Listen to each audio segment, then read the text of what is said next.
Hello and welcome to ABP Live. I have with me today Ambassador of Lithuania to India, Ms. Diana Mickeviciene.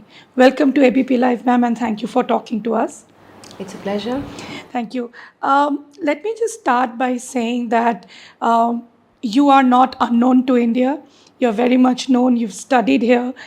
You've already had a diplomatic posting here. So, if you can tell us, how do you feel the ties that are developing between India and Lithuania? Well, definitely, I come back after a gap of almost 10 years. So I see a lot of things that have developed in that time, and we really talking. When we talk to the government of India, we really discuss a broad range of issues, not just very narrow, economic things, but also a very good political dialogue. We have are discussing the cooperation in high tech in the sectors that have developed and grown, both with my in country that I represent, but also in India, like lasers, biotech, high tech engineering, even semiconductors. I think will soon be entering. Okay. The themes, the range of themes of our dialogue. Also, culturally, we have tried to be as active as possible to represent our culture, to also facilitate the spread of Indian culture in Lithuania, where India is a very popular country, very popular culture, civilization. Therefore, it's been a very broad dialogue. It's been growing very consistently, and of course, we want to carry it forward even more. So, Ambassador, you're coming at a time when India is holding the presidency of G20. There's a lot of pressure on India to take certain measures, I would say, or take certain sort of steps wherein it can probably play some kind of an intermediary role or mediation between Russia and Ukraine. But if I can ask you purely from Lithuanian perspective, how has the war impacted you, your country? Yes, it has impacted us very deeply, and I would say down to a very existential level. And I'm not talking about economic hardships or effects, which are there, of course. Despite that, I think we're doing really fine. We're still growing at a good, positive rate. But when I say existential level, is really something that I mean that we went down in our minds to the situation. We as a country had been eaten up by the same neighbor twice in our history. First by the Russian Empire in the late 18th century, then by Soviet Union. So whatever is happening now in Russia's war, aggression, and I'm really very straightforward with that. It's an aggression of Russia against Ukraine. We see it purely through the through the lens of one last empire in the world that is still trying to recreate itself. Because if you actually look at the arguments that Russian president put up on the eve of the invasion, the first ones that we all heard. But there was another second that type of arguments about recreation of a former glory of Russia by uniting Slavic lands. We are not Slavic land, but there are other Slavic lands around. Right. And by and by doing this within the territories of USSR, Putin has declared it as the greatest geopolitical catastrophe of a century, right? The collapse of Soviet Union. So, and there are many signs and signals, and there have been many signs and signals which were pointing to the fact that they will try to do it. So it's for us, what Ukraine is fighting for is not just the sovereignty of Ukraine, which is, I think, the main thing, but also the state that we have all been, and probably we are taking it for granted too much, hoping that yes, we have settled these things in the early 19th. Is a stage that we've all passed, and unfortunately it's not. So it's an anti-imperial fight, and that's why we are so much with Ukraine, because we know, and we have not just it's a theoretical knowledge, but we knew it. As I was telling everybody, my friends in India, my kids were crying, in fact, when Russia started bombing Ukraine, because we didn't know at that time whether we would not need to be running for shelters, and we have inspected our shelters. We have refurbished our shelters, which have been lying abandoned because everybody was sort of happily living in a very peaceful environment. So it's a very, very straightforward thing that I need to register, because I keep on hearing is something about the great power game, proxy wars, and no, unfortunately, it's not the case from our perspective. Do you sort of expect India to get that? I mean, to mention that at the G20 summit, do you think India should play a role? Well, I think India has already started playing that role, and I have no doubt that it will continue that. The first very important words that Prime Minister Modi uttered were, the no era of war, and we are very grateful for that. I think, countries in Central and Eastern Europe, which are the closest and which are the ones that know that, if Ukraine falls, they may be next. Right. One of us, certainly, because they are all in different stages of sort of vulnerability. We appreciate it a lot. It's just that with time passing, we see that, these words have not been really minded and listened to. So, of course, everybody, I think, even India is asking itself, what's next? Where else, where further we are going? So, yes.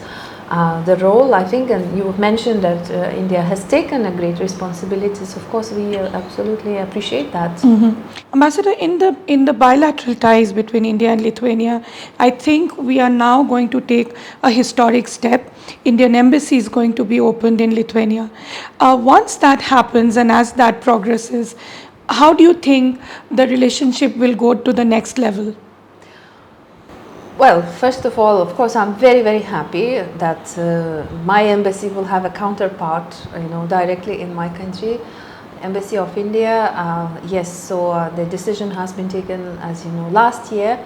It is in the stage of implementation. So the diplomats, the first diplomats, are leaving for Vilnius right now.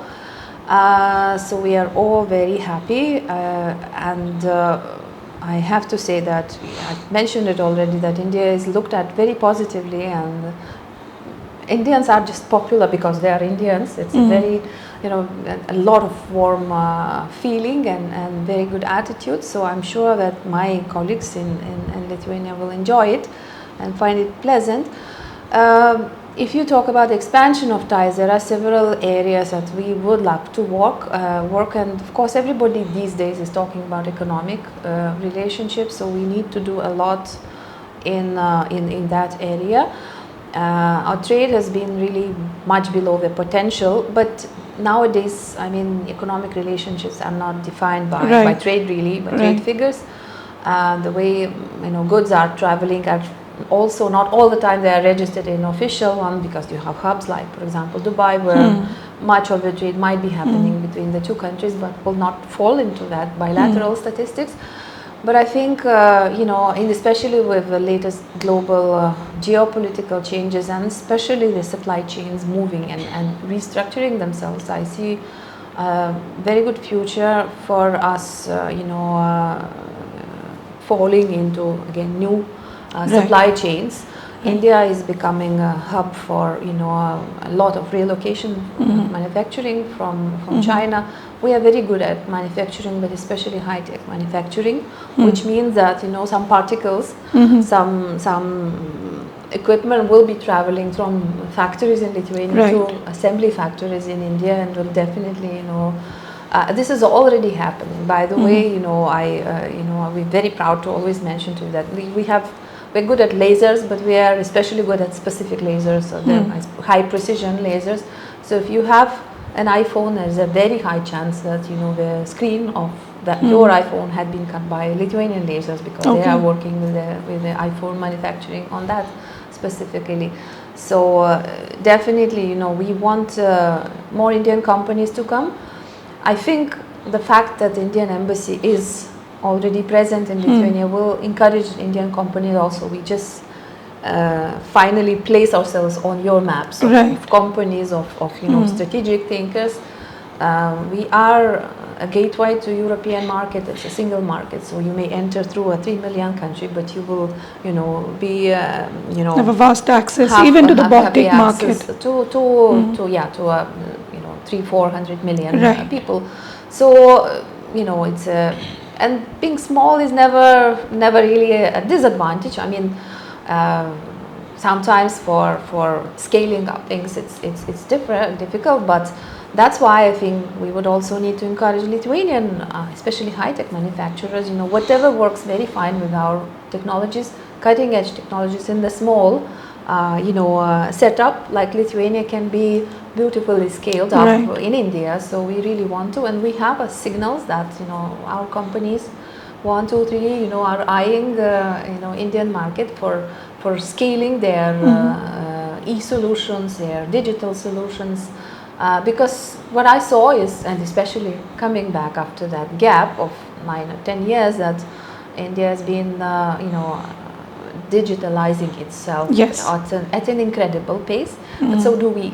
I mean, we are also very, very good. We are also forgetting the cash in our payments. Our internet is fastest in the world, second fastest, third fastest, but I mean among the fastest in the world. So I think there's a lot of matching that should be done to do it. Our company is part of the Aadhaar 2 development process, so that also shows that they have some technologies that India needs. Small scale technology that can be applied to the biggest biometric project in the world. So I mean, it's quite limitless possibilities in economic sphere. I was mentioning semiconductors, that's the hottest topic that now grabs all the headlines.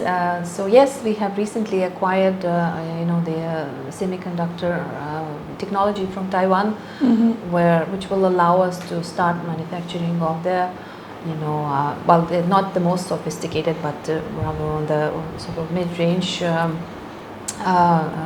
chips for which are required in almost every equipment. So again, lot of future to think about scaling it up with India. But also another area of opportunities is education. We have very good universities, and we already have like close to 1,000, depends the figure, might be fluctuating slightly below 1,000, slightly above 1,000 of Indian students at our universities, because they offer courses in English, starting from BA and MA. So yes, that's something that has changed our landscape for education, which has become very international. So if I can ask you, Ambassador, why now? I mean, India and Lithuania, they had been sort of, in the sense, doing business, doing trade, but why the diplomatic relationship took so much of time for us to sort of have embassies in each other's countries? What could be the trigger now, do you think?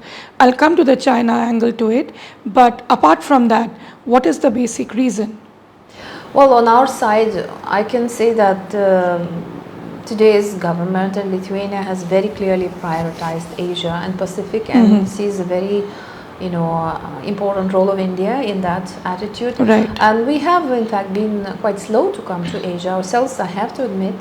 It took us, we had the immediate priorities, existential priorities of joining European Union, which took a lot of effort in that whole state machinery. Then NATO was a very important element, and now, thanks God, I mean, I'm sitting here and talking to you just only because we are a NATO member and we feel secure, but ultimately, at the end of the day, and the world became too much connected, so the things that happen in one part of the world can have very big repercussions or even influences in the, like Japanese Prime Minister was saying last week. Exactly. Today is in Europe, but next time it could be in Asia. So the priorities were drawn by my government about close to 3 years ago, that we really need to, I mean, the time has come. We are ripe, we are mature to look east now to Asia Pacific. And there again, we have worked with Asia before, but China was looming like the largest possibility, the largest opportunity. So I think all of our resources and energy had been drained by working with China. At the end of the day, we saw it was not justified. Our trade didn't grow as we expected, and then some other problems started later on. So then we have recently signed strategic partnership with Japan, because clearly the two countries, despite the discrepancies in our size, one could say, but we really felt that we had the same value system, we had the same security understanding and imperatives to work closer together. So last year, a strategic partnership was signed between the Prime Minister of Lithuania and the Prime Minister of Japan. We have finally opened the embassy in Korea, which was again long overdue, but we're working with Korea as well. We've opened embassy in Singapore last year. That's our newest embassy, again eyeing the Southeast Asian market, and again that centrality of the ASEAN as a security pole that needs to be really engaged. So of course India falls into that puzzle as a very, very important global power, global actor, with which we feel we need to engage. And so yes, that understanding dawned on us pretty recently, like 3-4 years ago. Well, it's never late. I mean, we are witnessing so many tectonic changes, and I think it's also, it's for us to take it forward. But definitely it's Asia's age. It's a cliche, not a news, it's already a cliche statement, but it's Asia's age. And again, in this tectonic change, we need to make sure that the rules are there, that we engaged based on the basic rules of international behavior. Ambassador, now coming to the fact that before taking up this role in India, you were Lithuania's ambassador to China. If you can tell for our viewers, what is it that happened? Why is the relationship between Lithuania and China got impacted so much that I believe today there's a complete shutdown of diplomatic ties? Well, there is no complete shutdown. We have diplomatic relations, but unfortunately we had to cease the functioning of our embassy in Beijing.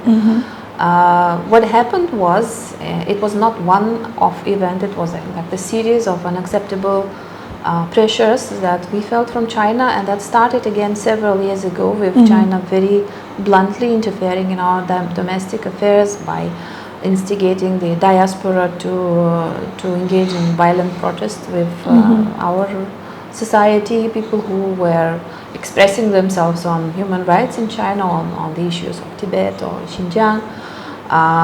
Then we had to really, as a government, we had to really say that sorry, but this is unacceptable on our soil.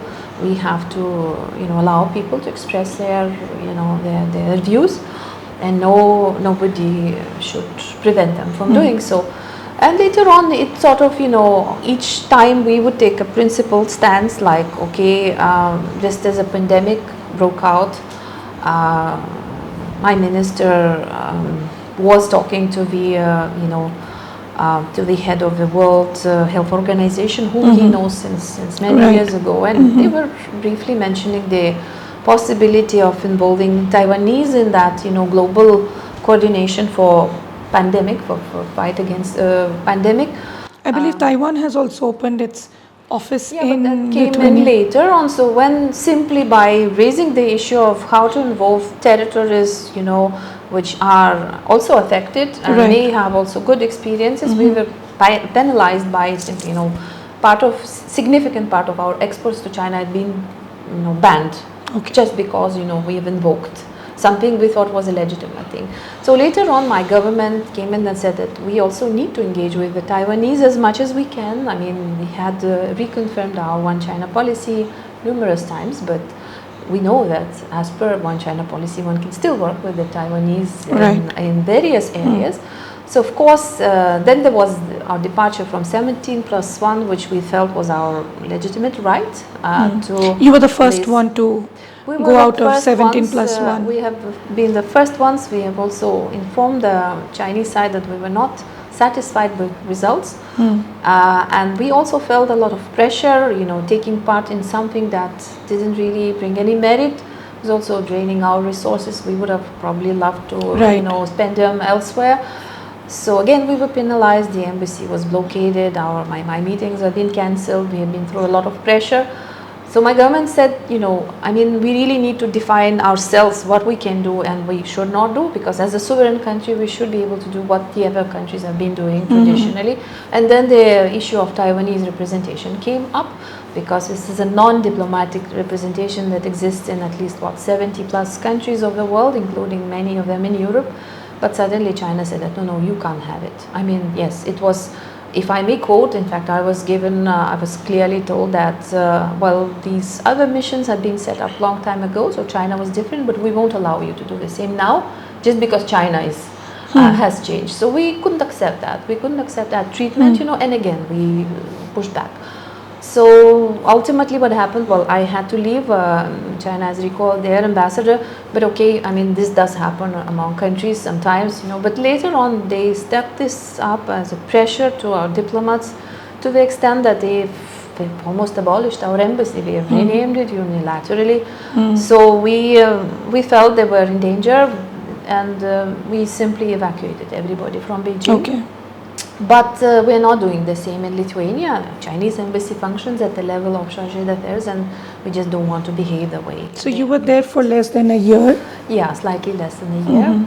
And then, of course, I was following a China file back home. And I have to say that this morning I read this very good news from Brussels, that on the political level the consensus has been reached on the anti-coercion instrument, which is a trade instrument, because this was Lithuania's case, in fact, was the one that triggered that sense of urgency to prepare something, even though the idea came much before. Lithuania had this pressure from China, but since China had blocked our exports and stopped our exports, for political reasons, that was one stage. But when they started applying pressure to other countries in the EU to pressurize Lithuania, that we felt was totally unacceptable, and EU as a single market had to react. Because what China did was, in fact, they had pressurized, blocked Lithuania's export, but also they blocked exports of other EU countries, which were EU, German, Swedish companies producing in Lithuania and then taking them for assembly to China. So, a container would be stopped coming from Germany if it had contained some Lithuanian content, which we felt was outrageous, because then the German companies became pressurized, to shift out of Lithuania, and that was an interference of unheard scope, and span to the EU single market. So today's decision that will still be enacted on reacting or counter-reacting, rather, if a EU single market is violated in such a way for political reasons. And I'm very happy that under the pressure and seeing those changing geopolitical circumstances, the single market of EU decided to act upon, to preserve, to protect our interests. So after you left the 17+1, did any other country follow the same path in terms of exiting out of 17+1? Yes. 2 more countries have left. Okay. So what is the Chinese reaction right now? I mean, they are still doing business with Lithuania, right?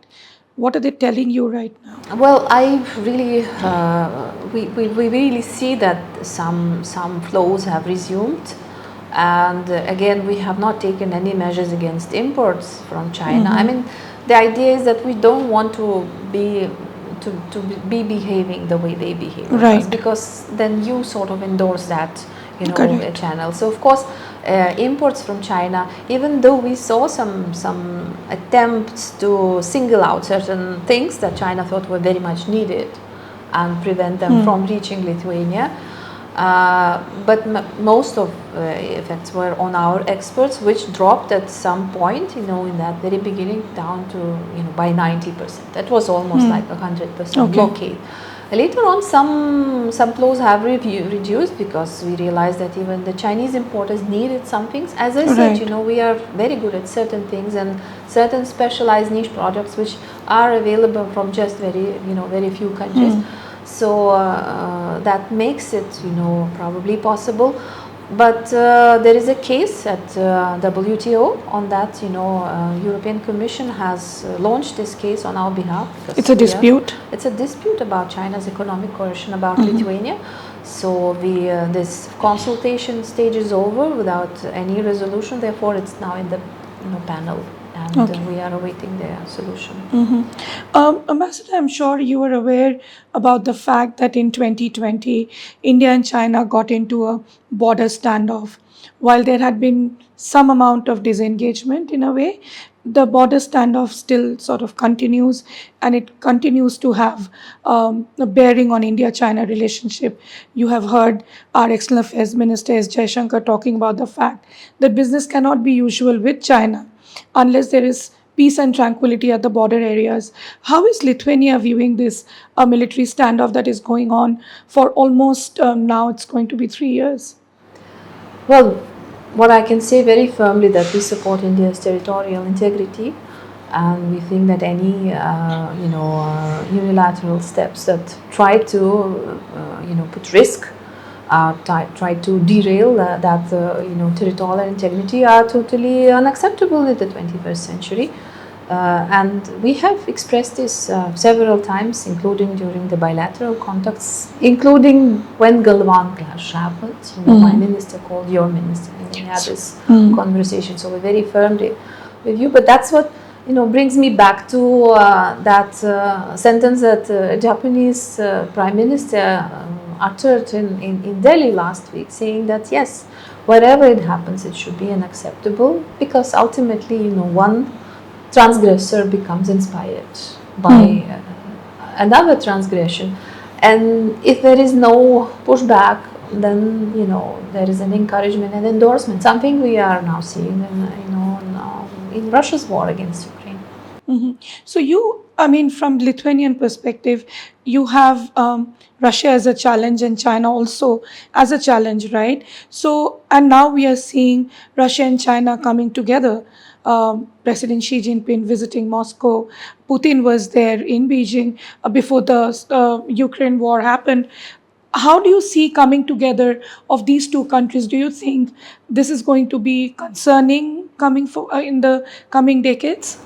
It is concerning, and it is something that goes back to, not today's events, not the visit of President of China to Moscow, but definitely the landmark date for this teaming up of the two countries is joint statement on February 4th of last year, where it was Beijing Winter Olympics, and on the first day of the Olympics, the joint statement was signed and declared, in which the joint vision for the new era in the global relations had been declared.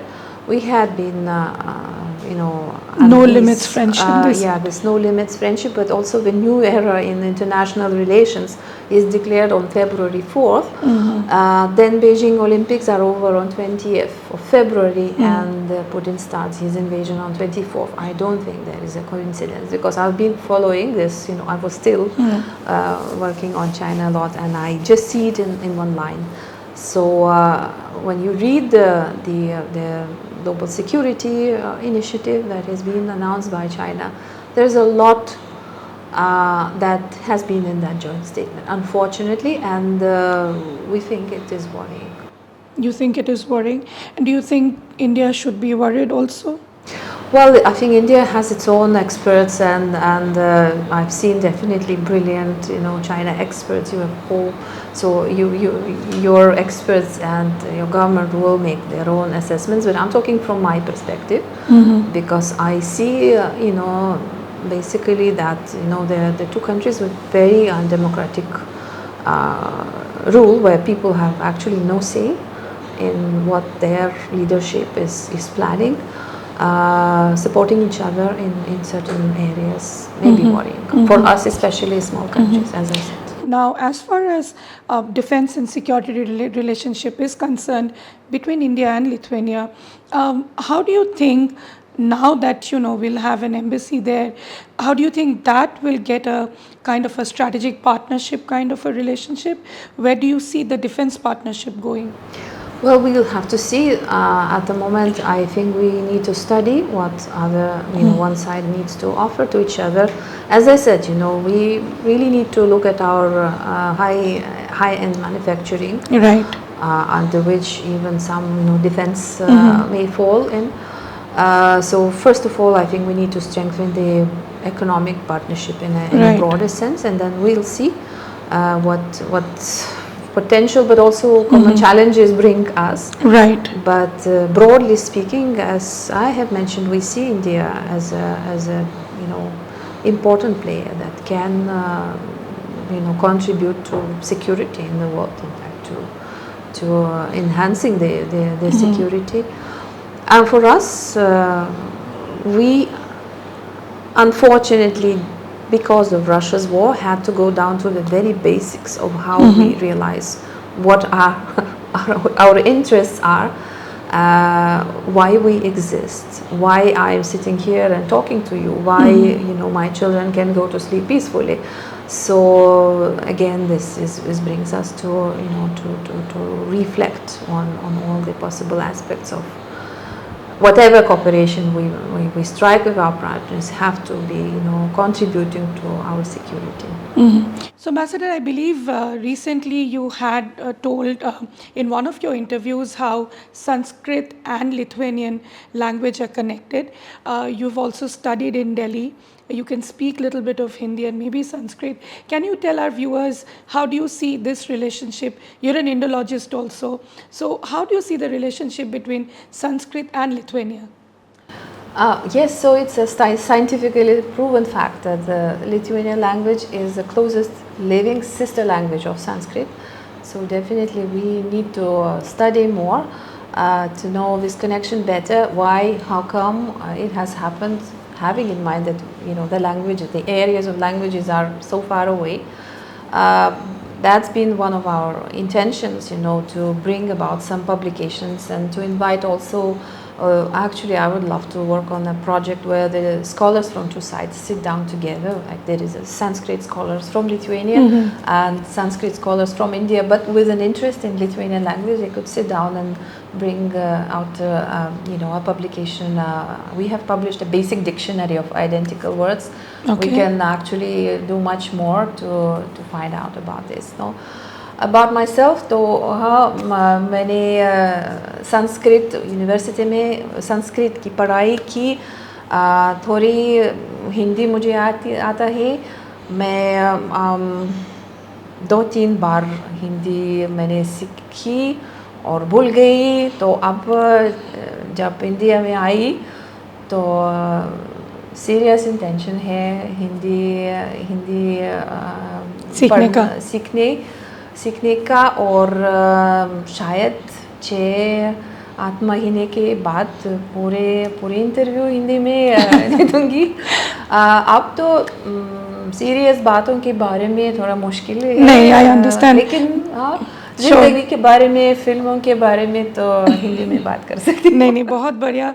Ambassador, just the last question, when you said you've brought out a dictionary of common words between Sanskrit and Lithuanian, will there be a possibility in the future maybe where one can, in Lithuania, students can learn Sanskrit if they want to?